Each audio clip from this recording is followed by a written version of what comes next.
विटा एक्सप्रेस, सुरुवात नव्या पर्वाची। हे पहा, ते शिवसेनेचं कौतुक आहे की त्यांनी 7 दिवसापूर्वी त्यांच्या पक्षात नसलेल्या व्यक्तीला पक्षात प्रवेश करून त्याच्यासाठी एवढा रान पेटवलं।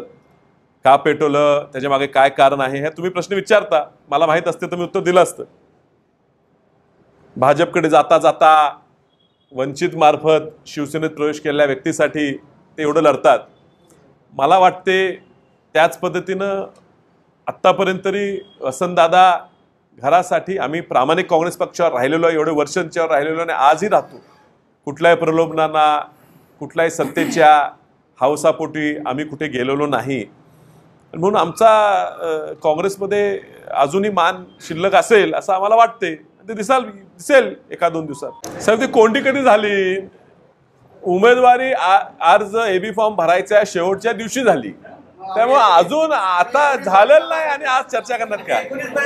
आमची कोंडी होईल असं तुम्ही काय इच्छा करताय? कदाचित होणार नाही। उद्या गुढी उभी होणार आहे, नवीन वर्ष आहे, नवीन वर्षात नवीन घडामोडी घडतील।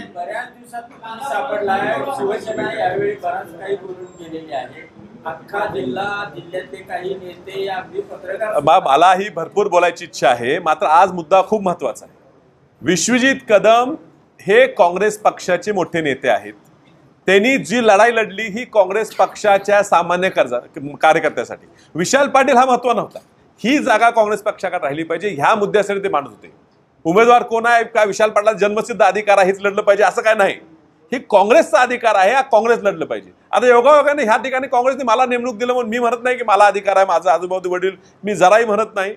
मी 20 वर्ष ही उमेदवारी मागतो, मला मिळत नाही, तरी मी लढतच राहिलेलो आहे आणि माझी कायम लढायची तयारी। पण विश्वजित कदम लढत असताना त्यांनी घेतलेल्या एखाद्या मुद्द्यावर स्टँड घेतला, त्यांनी त्याच्या विरोधात शिवसेनेने त्यांच्यावर वैयक्तिक टीका करावी ही लोकाला रुचलेली नाही। मुळात ही जागाच शिवसेने मागितली रुचलेली नाहीये।